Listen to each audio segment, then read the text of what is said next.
Hello all, so these are going to be our videos concerning the revolutions of 1848. As we talked about in chapter 1 with the French Revolution, at first there was a conservative reaction against Napoleon's rule, and we're going to see the revolutions of 1848 stem from that conservative reaction. We're going to have more of a liberal reaction from peoples, also stem from the Industrial Revolution and the growing sense of class consciousness that we talked about in chapter 22. Um, so the revolutions of 1848 are a series of, at first, liberal and even radically generated reactions to the conservative rule that we see result from the Congress of Vienna, for example, that start in Paris but also spring up in Austria and Prussia. And ultimately, we're going to see that they're largely a failure, but there are some long-term uh, effects that we should consider.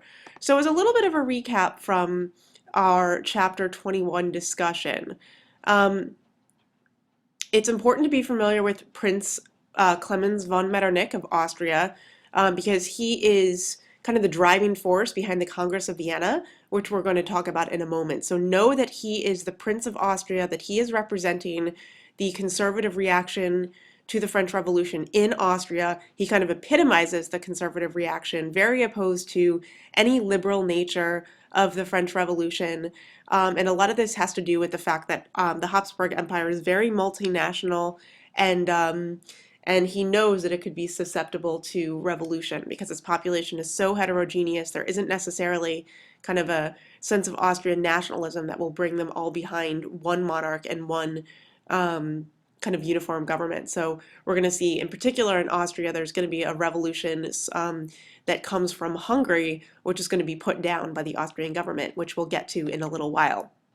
So as a recap about the Congress of Vienna, remember that at first it starts with the big four countries, all countries that were part of the coalitions that fought against France in the Napoleonic Wars and the Wars of the Revolution prior to that.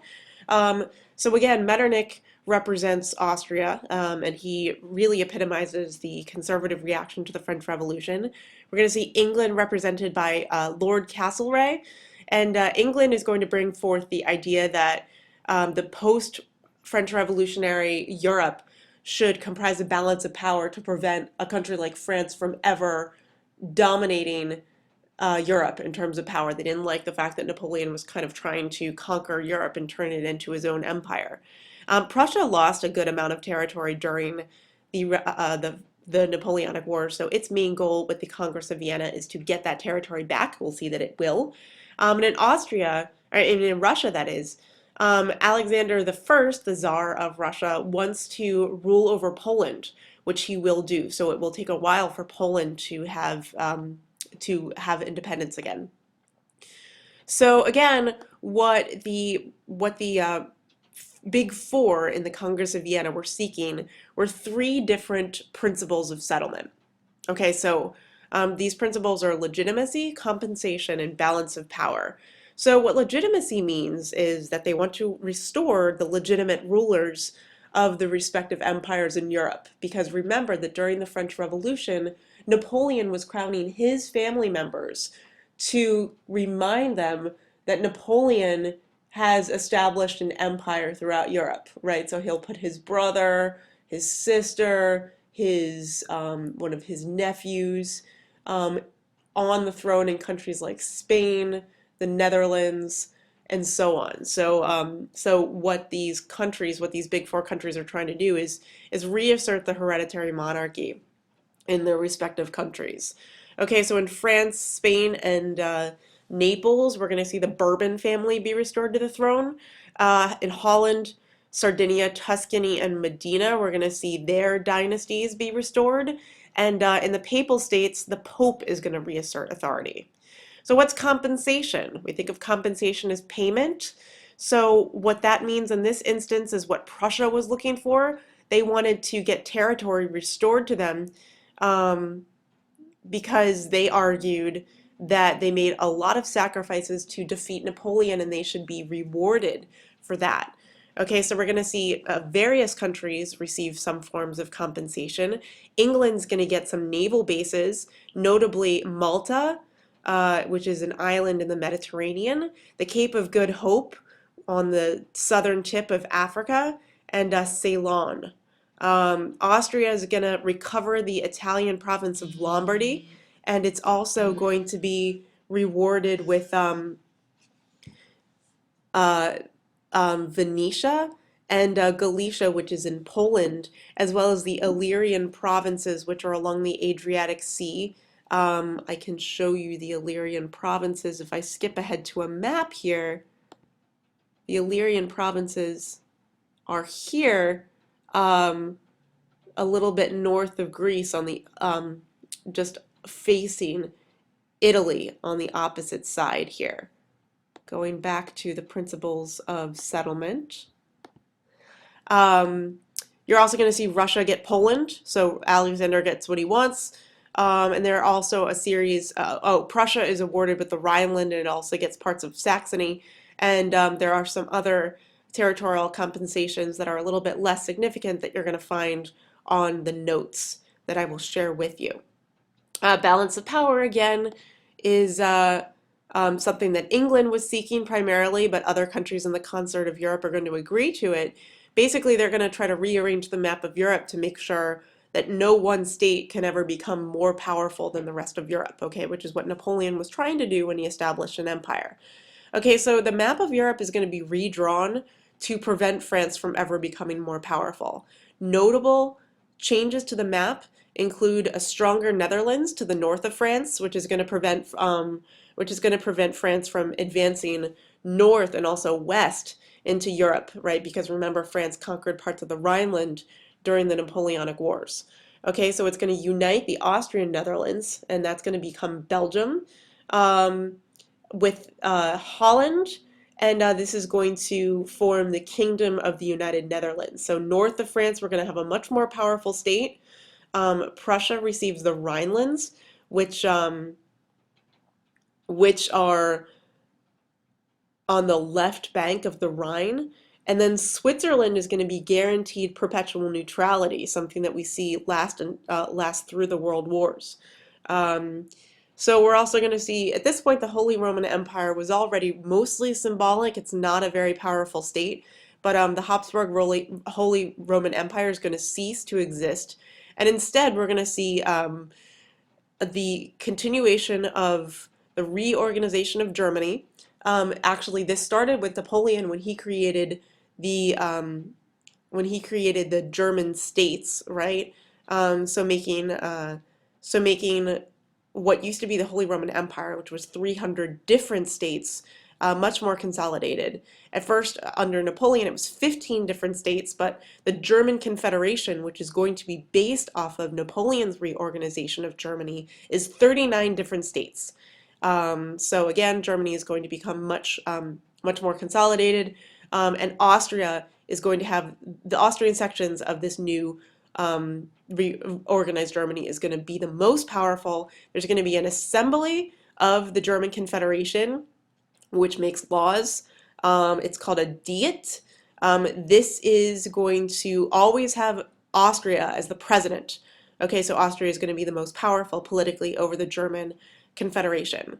Okay, but it's still a loose confederation because, as we know, Germany is not going to be united as one state until 1870.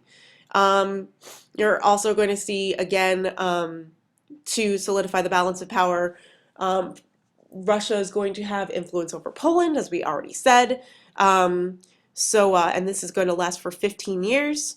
And we're going to see that the country that actually continues, so basically the countries that receive some additional land, or the reorganization of the map of Europe makes it so that no country in the Congress of Europe is really going to grow in power except for Great Britain. And a lot of this is because of their economic power that results from the Industrial Revolution. And also, eventually, we're going to see that Britain kind of leads the way in the age of imperialism, which we'll talk about in the years prior to the First World War. Okay. So after the Congress of Vienna meets, so the Congress of Vienna is just one conference. Okay, we're going to see what results of that is the Concert of Europe, which is a continuing alliance between this great four, which is, again, its main goal is to prevent any kind of threat to the results of the Congress of Europe, right? So, any kind of threat to the balance of power, all these. So basically, it's going to be this kind of conservative alliance between between this big four. So it's called the Quadruple Alliance. So again, Russia, Prussia, Austria, and Britain. And what they're doing is they're making sure that that if there's any threat to the peace or balance of power, that they can very easily respond with action against it.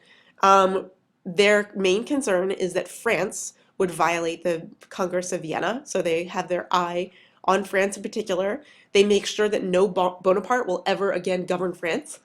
So basically, this means, in their mind, well, in Austria's mind in particular, they think that the concerted action that the Congress of Europe would take in the instance of any sort of threat to the peace or balance of power is meant to defend the status quo that was established by the Congress of Europe.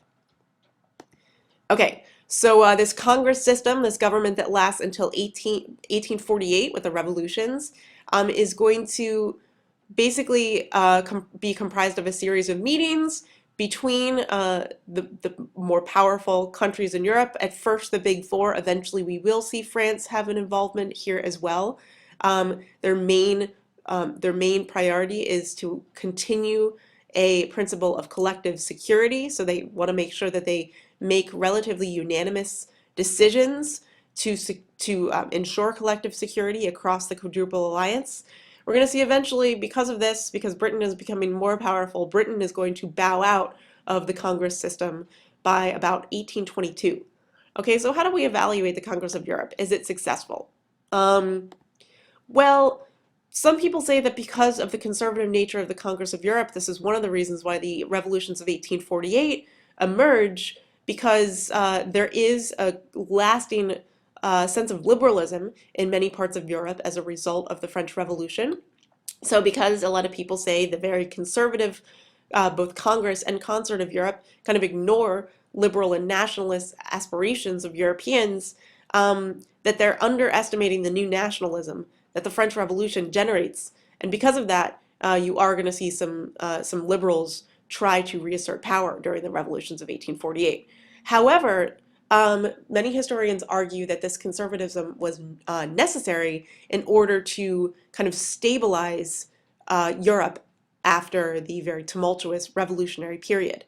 Okay, you're going to see that the balance of power in Europe is going to be firmly established, and it's going to last until the unification era of Germany and Italy. So in that sense, it was successful because it maintains this balance of power. Okay, so you're not going to have a large-scale war in Europe that involves more than two countries really until the First World War. So that's very significant. Okay, the next video is going to talk about the emergence of some new ideologies that stem the French Revolution, or sorry, the revolutions of 1848. So liberalism and nationalism and socialism, and then we're eventually going to talk about how conservatism also results, of course, from the Congress of Vienna, and how all these ideologies conflicting with one another is one of the major reasons why the revolutions of 1848 break out.